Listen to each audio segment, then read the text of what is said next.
सभी साथियों को मेरा नमस्कार।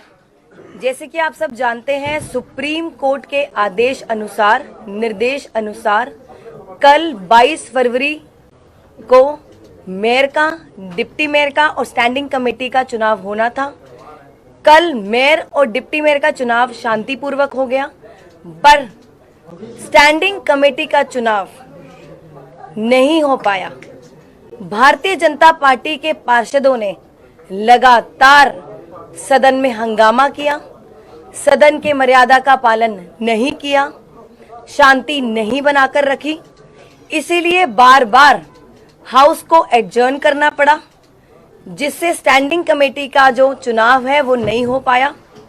बहुत ही दुर्भाग्यपूर्ण है, बहुत ही शर्मनाक है जो भारतीय जनता पार्टी के पार्षदों द्वारा हंगामा हुआ, तोड़ फोड़ हुई, पार्षदों पर हमला हुआ, मुझ पर हमला हुआ, पोडियम को तोड़ा गया, बैलेट बॉक्स को उठाकर फेंका गया और कब्जे में लेने की कोशिश की गई। साथ ही बैलेट पेपर की जो बुकलेट है उसको फाड़ा गया। तो बहुत ही दुर्भाग्यपूर्ण है कि आज फिर वही सब हुआ जो कल शाम से लेकर पूरी रात तक से लेकर अभी तक जद्दोजहद हमारी चलती रही कि सुप्रीम कोर्ट के पालन का हम आदेश का पालन करें और साथ ही सारे चुनाव करवाएं, और उस आदेश को पालन नहीं हो पाया। भारतीय जनता पार्टी के पार्षदों ने बार बार वेल में आकर हंगामा किया, स्टेज पर चढ़ने की कोशिश की और इसीलिए चुनाव टला।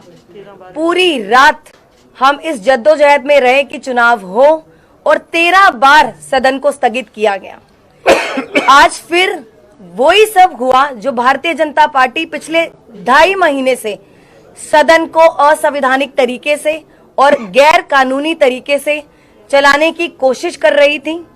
अभी भी संविधान की धज्जियां उड़ाई गई और सदन में मर्यादा का पालन ना करते हुए स्टैंडिंग कमेटी का चुनाव टला और आज फिर वही दिल्ली की जनता का नुकसान हुआ जो पिछले 2.5 महीने से दिल्ली की जनता के जो काम है नगर निगम के रुके हुए थे। इस वजह से अब फिर से दिल्ली की जनता का नुकसान होगा। हंगामे की वजह से, तोड़फोड़ की वजह से, और पार्षद जिनके मैं नाम भी आपको बताना चाहूंगी, रेखा गुप्ता जी जिन्होंने पोडियम को तोड़ा, अमित नागपाल जी जिन्होंने बैलेट बॉक्स को उठाकर फेंका और अपने कब्जे में लेने की कोशिश की, साथ ही जो बैलेट पेपर की बुकलेट है उसको फाड़ा। तो इन सब पर भी हम अगले सदन में जब हमारी बैठक होगी उस पर हम विचार करेंगे। और आज अभी थोड़ी देर पहले हमने सदन को कल सुबह तक 10 बजे तक स्थगित कर दिया। धन्यवाद। आप लोगों का कोई प्रश्न? ये सवाल लगातार सामने से आ रहा है कि आपने 47 वोटों में मोबाइल फोन्स का इस्तेमाल करने दिया, सीक्रेसी और बैलेट का वायलेशन हुआ, और अगर आप की तो फिर मोबाइल फोन्स पे बैन दोबारा क्यों किया आपने? ये उनकी तरफ जी देखिए, किसी भी एक्ट में कहीं भी नहीं लिखा गया कि मोबाइल फोन वोटिंग में बैन होते हैं, बेशर्ते वो साइलेंट होने चाहिए। तो रोका, कोई रिस्ट्रिक्शन नहीं लगाई गई थी और आप साफ साफ फुटेज में देख सकते हैं। मैंने कहा था आप अपने विवेक के हिसाब से मोबाइल फोन ले जाना चाहते हैं तो ले जा सकते हैं, नहीं ले जाना सकते तो नहीं ले जा सकते। उन्होंने बेफालतू में इसका मुद्दा उठाया।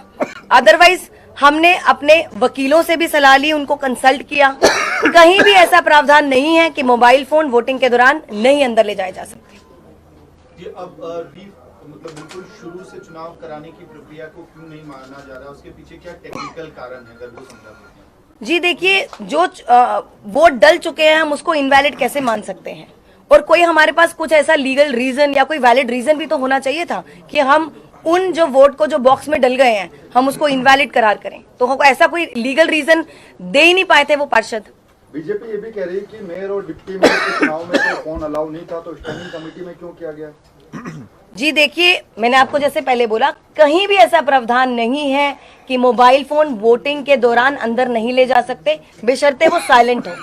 तो वो तब म्यूचुअल अंडरस्टैंडिंग थी कि नहीं ले जाना।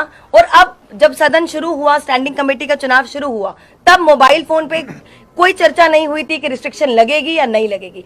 और आपको ये भी बता दूं, 40, 45, 47 वोट डल चुके थे, उसके बाद भारतीय जनता पार्टी के पार्षदों ने मोबाइल फोन का मुद्दा उठाया। ये भी बहुत बड़ा प्रश्न चिन्ह लगाता है। तो कल जो सदन की बैठक होगी, दोबारा से चुनाव होगा या फिर जितने वोट पड़ चुके हैं उससे आगे? जी देखिए, जितने वोट डल चुके हैं, हमारी पूरी कोशिश रहेगी वहीं से उसके आगे से वोटिंग